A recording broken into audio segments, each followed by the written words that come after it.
This is the all-new Axopar 37, and it's a bit of a game of spot the difference between this and the old model. They're exactly the same length, the same width, and they use the same engines. However, there are some key differences, and one is the Gullwing Doors. Now, not only are they a cool piece of quayside theatre, but they also give great access down to the cabin from the decks, and they improve natural light and ventilation. And there's some more subtle changes as well, including at the hull, where they've made some changes to boost efficiency and acceleration, but more of that later. Now, I've already tested this boat in the cold and the dark of a Helsinki winter, and you can watch that video if you click at the top of the screen. But as we have it on home turf, we're going to do something a bit different. We're going to take it paddleboarding.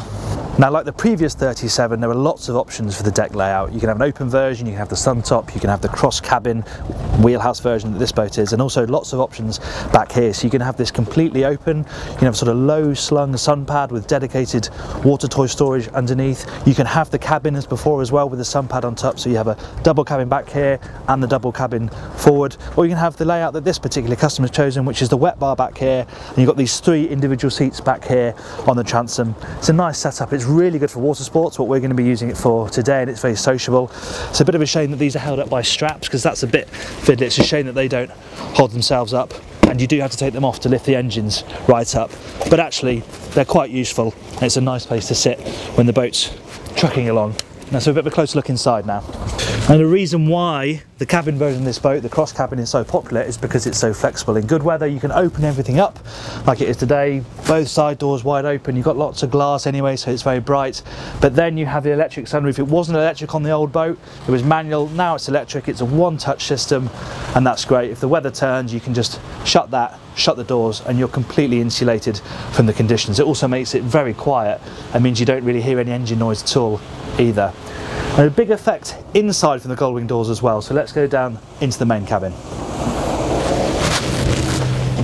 where it's just so much brighter. Okay, you're not going to spend much time sat down here, but if you are down here, if you're anchoring and you want to get some air through, these doors are great. And I'm pleased to see that they've beefed up these rams from what were on the concept boats that I drove in Finland. They're much more substantial. I still feel like the catches feel a little bit vulnerable maybe, but they have got these pull tabs which connect and give you a bit of security down here. So even if the hinge pops, you know that they're going to be kept in place by those. The other option on this boat that you didn't have before is a separate toilet, so you have a bit of privacy. It's crouching room only really down here, but you have at least got a separate toilet and a shower down there.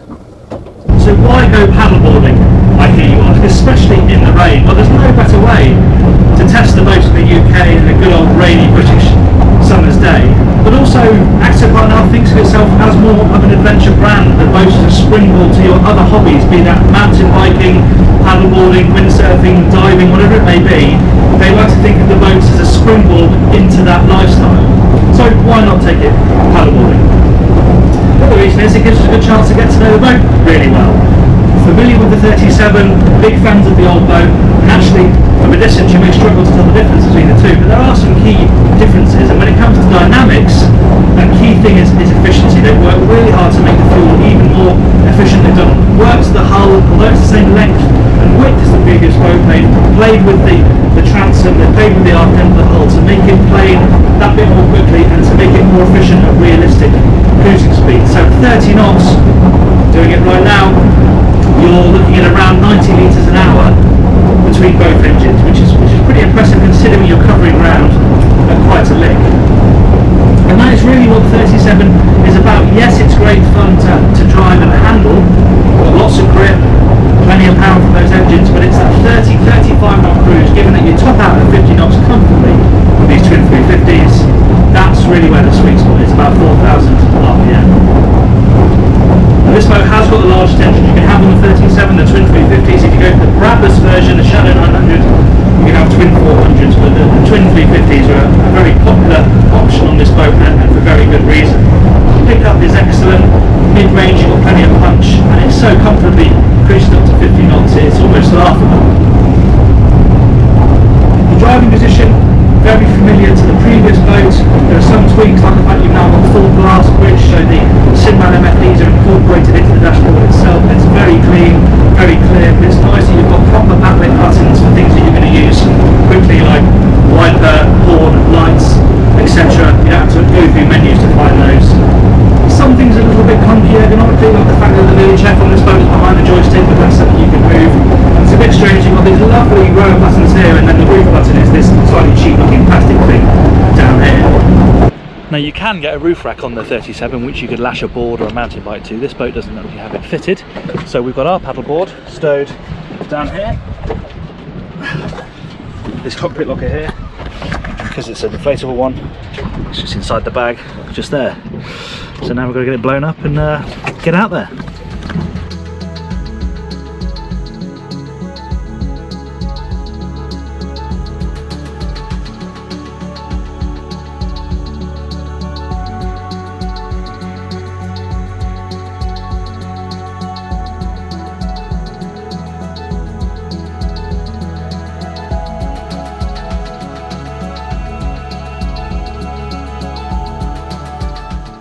Now, when this idea to take the 37 paddleboarding was conceived, we envisaged warm sunshine and sparkling blue water.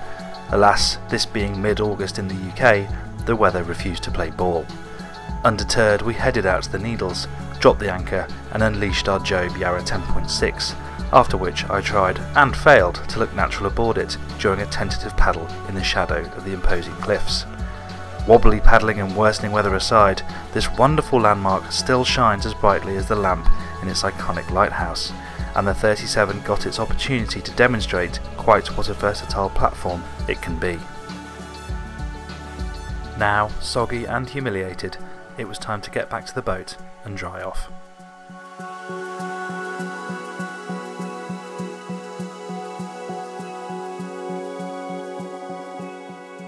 Now, as I said, you can spec this boat with a roof rack. This boat hasn't actually got it. If you were to have it, it would just fit over the sunroof there, a couple of plastic racks, and then you can slot a board on. There's different mounts. But we haven't got that today. We can't be bothered to let the board down just now. But it slots in quite nicely here down the side deck. It's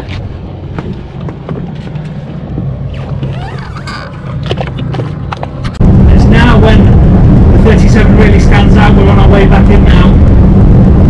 Really relaxed 25 knots at less than 4,000 RPM, 80 litres per hour combined, and it's just so comfortable, quiet. I've got a fantastic view here. That's one key thing about the new version of the wheelhouse, the cross cabin version. Really thin windscreen mullions. You see the glass at the aft end of the cabin curves around the corners, so you have a brilliant, almost 360 degree view. So although you're inside, you're sheltered. You've got a fantastic view from this driving position here, and lots of natural light with the roof and all the glass, the big doors. Plenty of lighting up there. Not so great at night because you only have two small spotlights at the back here over the sofa. They really need to work in a better way of lighting this in the evening. But in the day, it's really quite impressive. It's a nice place to be to drive the boat from. Though it's mainly going to be used as a straight line animal, it's fantastic fun to throw about the 37. It's got so much grip. You see it's got, 700 horsepower at the back through outboards. There's no cavitation. It uses very little speed in turns, and it just shoots you out the hole. Okay, day to day you're not going to find this sort of handling that useful really, but in a following sea, you're just right on the power. The engines are so responsive. It means that if you get caught in a trough in the following sea, you can really boost the boat back out the other side. And it's instantaneous. One of the things why petrol engines, petrol outboards are so well matched to most of this size and style. Diesels are great, lots and lots of torque, but it's the instant punch of these Mercuries that's so welcome. Great today in calm seas, but even more welcome when you're punching through heavy weather. We're now cruising at 40 knots, and it feels so comfortable. We're doing around 140 litres an hour, but the